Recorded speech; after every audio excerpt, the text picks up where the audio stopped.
This is an informational video about my classroom. So what is a flipped classroom? Well, typically in a traditional class, you would go over review questions, the teacher would lecture on new material, and then you get your homework for that night.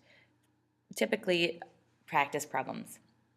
In a flipped classroom, more importantly how I run my classroom, is I still go over review questions, and then during the day, we have in-class practice, either with partners, small groups, or online activities. And then for homework, you will have to watch a video and take notes. With change, a lot of people have a lot of questions. There's a lot of misconceptions with the flipped classroom. The first and biggest one would be that students teach themselves, which is not the case. The student goes home and does the primary work. It's kind of like a marathon. All runners start at the starting line, but they don't all finish at the same spot. That's why a flipped classroom helps students reach the finish line at a different pace. What's the teacher doing during this time? The teacher's just sitting at their desk? This is not the case. I am walking around the room constantly, making sure students are on task, making sure that if students have questions, they get addressed, and making sure that students are actively learning. If the students are just doing book work, why do they have to have a flipped classroom? Well, like I've said before, we do not just do book work. We might do practice problems from the book, but we also do different activities.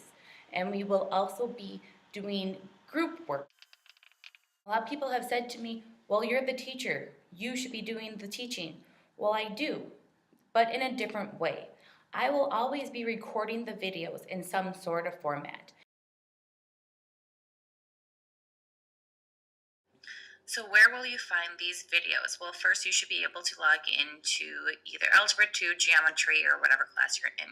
Here's my home page. This is where you can find most of the things. Now, first you have to create an account if you've never created an account. So first you're going to push Edpuzzle. That will lead you to the actual Edpuzzle site. And you can always start to get your videos on Edpuzzle. You can leave my classroom screen out of it, and you're going to click I'm a new student. The thing with Edpuzzle that is very nice, you will not have to remember anything. You just have to push Google. Because you already have a Google account, you have to use your school Google account.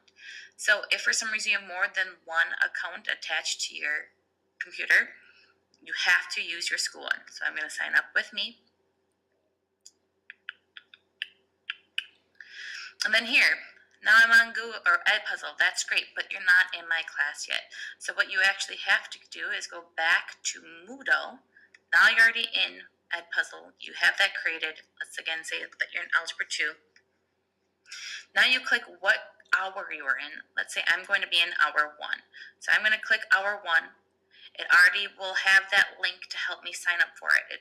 You have to have your Edpuzzle account created before you can actually get to hour 1. So once I push hour 1,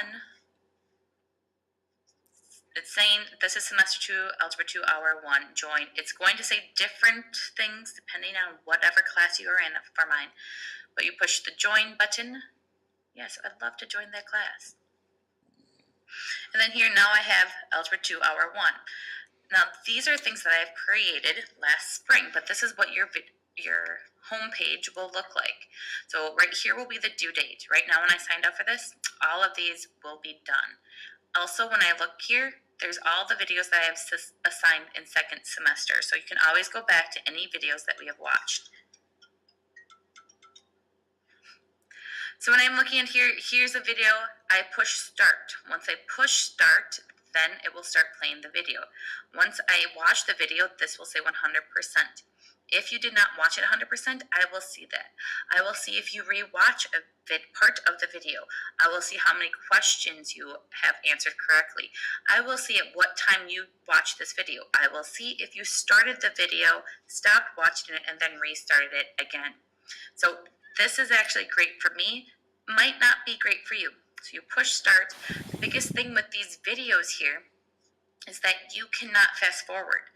So when I push play here, let's say, oh, I already know everything about this. I don't have to do it. Starting in chapter 8. Well, you can't fast forward. See this little lock key?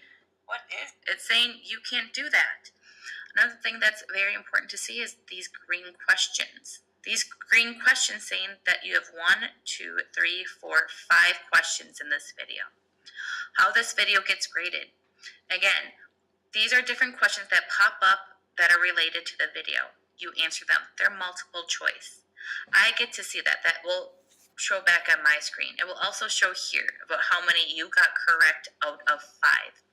Let's say that you got 2 correct. Well, in my grade book, I will give you 4 out of 10, so you got 40% on that. You can get 100% on all videos. You have to show me full notes, though. If you do not show me all of the notes that were in this lesson, in this video, I will not give you 100% back. That is the key for right here. So that's how you get at your videos. That's how you start watching the video. Then in class, a typical day, you will start with bell work, and this will be on problems from the unit or previous units, and it will include some review problems from the last night's video. And then I will explain the day activity.